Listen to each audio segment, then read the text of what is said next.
Good afternoon, students. In the last classes, we have studied what is a series data structure.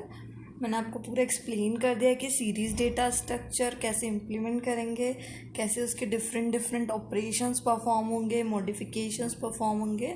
And today I will be teaching you the next data structure, that is data frame data structure. So let us start. It is a new data structure. You are having two type of data structure in your syllabus. First one is a series data structure and second is a data frame data structure. So today we will start data frame data structure. Students, once again I want to remind you that you should have to practice your programs, otherwise you will not understand them. जिन लोगों के पास system नहीं है घर पे, वो mobile पे compiler download करें. Online compilers होते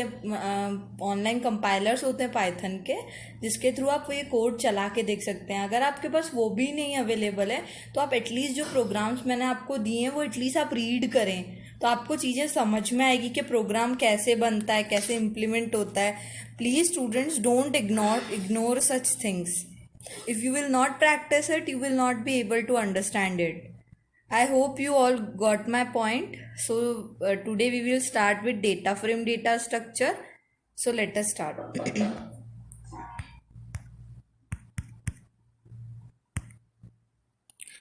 So first of all, I would like to tell you what is data frame data structure. Let us start with the definition. A data frame in another Panda structure which store data in two-dimensional way. It is actually a two-dimensional labeled array which is an actually order collection of columns may store different types of data. Students, हम लोग ने जब difference देखा था कि series data structure और data frame data structure में क्या डिफरेंस है, तो सबसे पहले हमने देखा था इन दोनों में मेन डिफरेंस यही था कि series data structure is one dimensional, whereas the data frame data structure is two dimensional array. So similarly it is saying that it is a data structure which store the data. ये क्या करता है, to dimensional अरे के form में data को store करता है. अब टू डायमेंशनल दिया है मतलब इसमें एक रोज होंगी और कॉलम्स होंगी, दोनों होगा, जो कि दोनों ही डेटा को स्टोर करेंगे.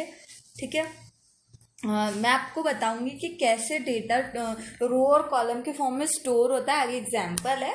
बट अभी आप लोग को ये पता होना चाहिए कि टू डायमेंशनल अरे बोला है मतलब it will be stored in the form of columns as well as rows. Columns और रो में हम किसी भी टाइप का डेटा स्टोर करवा सकते हैं, चाहे तो वो न्यूमेरिक डेटा हो, स्ट्रिंग डेटा हो, फ्लोटिंग डेटा हो और बूलियन डेटा हो. Now next thing, since the data frame data structure is like a to dimensional अरे, लेट अस फर्स्ट अंडरस्टैंड कि टू डायमेंशनल अरे क्या होता है.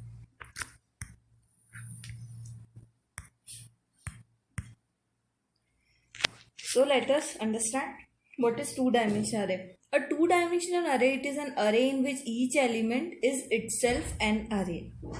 Okay, students. So have you got what is a two-dimensional array? For now we should take an example. Two-dimensional array को लिखने का क्या तरीका होता है, हमने यहाँ पे एक एलिमेंट लिया, that is array लिया A, उसके हमारे पास दो हैं M और N, both are the elements. m हमारे पास यहाँ रोज है और n कॉलम्स है, m into n total elements हो जाएंगे. ठीक है, तो the number of elements in a 2D अरे can be determined by multiplying the number of rose and the number of columns. For example, the number of rows are 7 and the number of columns are 9. Then it is calculated as 7 into 9. मतलब अगर number of rows 7 है और number of columns 9 है तो हमारे पास total number of elements कितने हैं, 63 है. तो कैसे अरेंज होंगे एलिमेंट्स, कुछ रोज होंगी कुछ कॉलम्स होंगे, that is a 2D array. और टोटल नंबर ऑफ एलिमेंट्स कैसे फाइंड आउट करते हैं, the number of rows into the number of column. It is a way of finding out the total number of elements in a अरे.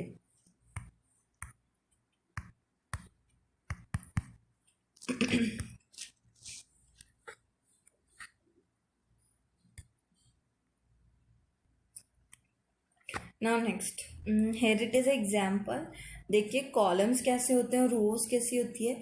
हमारे पास यहाँ starting में ऊपर columns दिया, that is 0 1 till n-1 and rows दी हुई है 0 1 A 2:1 m-1. This are the rows and this are the columns. Basically it is in the form of table. आपको सिर्फ एग्जाम्पल दिखा रही हूँ ताकि आप लोग कंफ्यूज ना हो कि एम क्या होता है और एन क्या होता है. And don't get confuse between the rows and columns.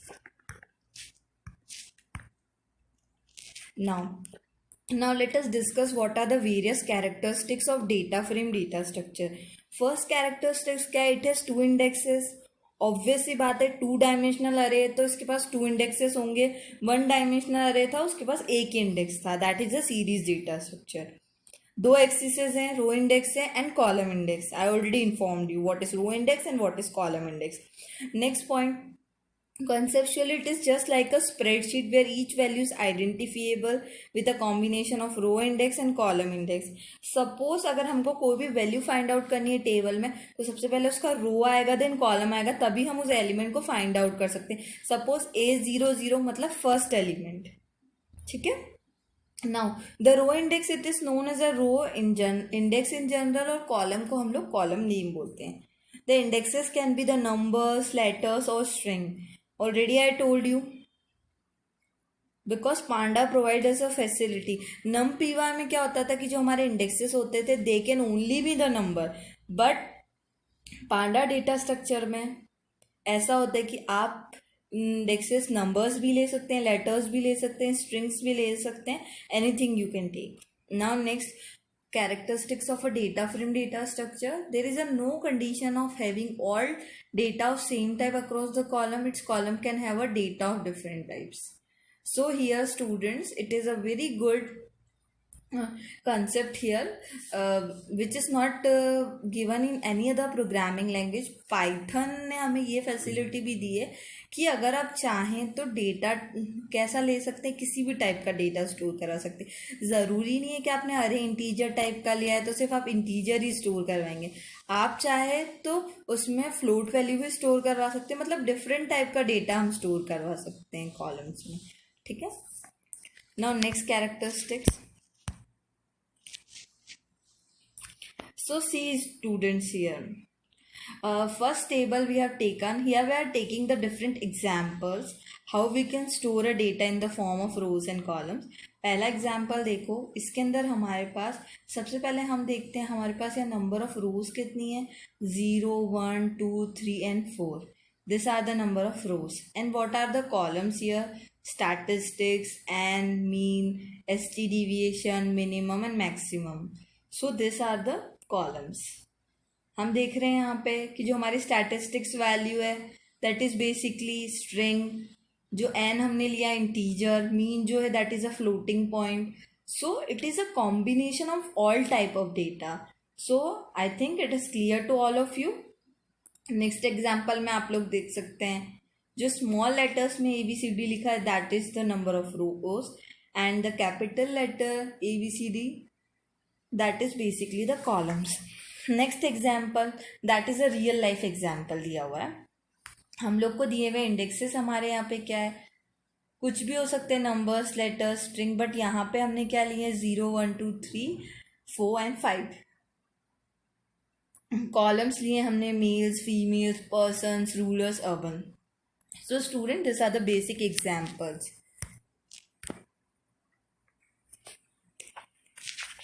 Now moving ahead, we will see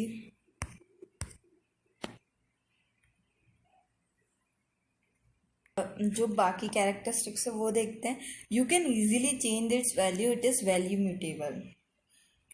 एक कैरेक्टरिस्टिक्स और है डेटा फ्रेम डेटा स्ट्रक्चर का, वो ये है कि आप कभी भी इसकी वैल्यू चेंज कर सकते हो and it is value mutable. You can also add and delete the rows and columns in a data frame. In the other words, it is size mutable. आप कभी भी इसकी साइज चेंज कर सकते हैं, कोई भी डेटा ऐड और डिलीट कर सकते हैं at a point of time. So it is a advantage of the data frame data structure is that you can easily change its value any of the time, or you can easily change the size of the data structure. Okay student, now we have discussed all the characteristics. So एक बार हम लोग फिर से discuss कर लेते हैं कि क्या क्या कैरेक्टरिस्टिक्स देखें. हमने ये देखा है कि इट इज़ 2 डायमेंशनल अरे, तो रो और कॉलम के फॉर्म में डेटा होगा. हमने एग्जाम्पल भी देखा, हमने ये भी देखा कि जो डेटा है that is basically value mutable as well as size mutable. It can contain different type of data types in a single data. Okay students, now next we will discuss how we can. अभी तक तो हमने सिर्फ characteristics discuss किए हैं, देखा data frame data structure क्या होता है, उसके वेरियस कैरेक्टरिस्टिक्स क्या होते हैं, कैसे हम डेटा फ्रेम डेटा स्ट्रक्चर को लिखते हैं इन द फॉर्म ऑफ टेबल्स. अब हम देखते हैं कि हम उसको कोडिंग के थ्रू कैसे क्रिएट करते हैं. अ डेटा फ्रेम ऑब्जेक्ट कैसे बनता है, can be created by passing a data in two-dimensional format. Like earlier, before you can do anything with the panda module, make sure to import the pandas and numpy modules. जैसे कि हम लोग ने series object बनाया था तो हमने सबसे पहले पांडा को इंपोर्ट किया था, और इम्पोर्ट numpy को भी इंपोर्ट करना है. यहाँ लिखा हुआ import pandas as pd, import numpy as np. Now we will create a data frame object. इसका सिंटेक्स दिया है. स्टूडेंट्स, मैंने आपको हमेशा से बोला कि सिंटेक्स कभी चेंज नहीं होता है. अगर आपसे एग्जाम में सिंटेक्स पूछा जाता है कि please write a data frame object syntax, तो जैसा ये रेड लेटर्स में लिखा है आपको सेम टू सेम ऐसा ही लिखना है. Please don't change anything according to you. आप ऑब्जेक्ट क्रिएट करते हैं तो अपने जैसे आप जो नाम देना चाहते हैं उसको दे सकते हैं, बट अगर आपसे सिंटेक्स पूछा जाए तो आपको एज इट इज लिखना है जो यहाँ बुक में लिखा हुआ है. Date frame object is equals to panda dot data frame at the rate 2D index, और ब्रैकेट के अंदर हम लोग कॉलम्स लिख सकते हैं. कॉलम का sequence, index equals to index का sequence. Now where 2D data structure is passed to it, contains the data values. If you have imported pandas as pd, then you can create a data frame pd dot data frame also. ये इसका syntax है जो कि आपको याद करना है, ठीक है. और नेक्स्ट क्लास में मैं आप लोग को बताऊंगी कि डेटा फ्रेम का ऑब्जेक्ट कैसे बनाते हैं. You can create a data frame object by passing a data in many different ways such as two-dimensional dictionaries, two-dimensional ND array, series type object, another data frame object. These are the various ways of creating a data frame object. हम एक एक करके सारे discuss करेंगे. सबसे कल हम लोग ये डिस्कस करेंगे कि हम two-dimensional डिक्शनरी यूज करके कैसे डेटा फ्रेम ऑब्जेक्ट बना सकते हैं. Then in further classes we will discuss कि numpy array को यूज करके कैसे हम बना सकते हैं object, then series type, then another data type of data frame object. So students, I hope you understood this. If you are having any kind of doubts, you can ask me during the Google Meet, or you can tell your doubts on WhatsApp also, or you can contact me also. So student, this is all for the day.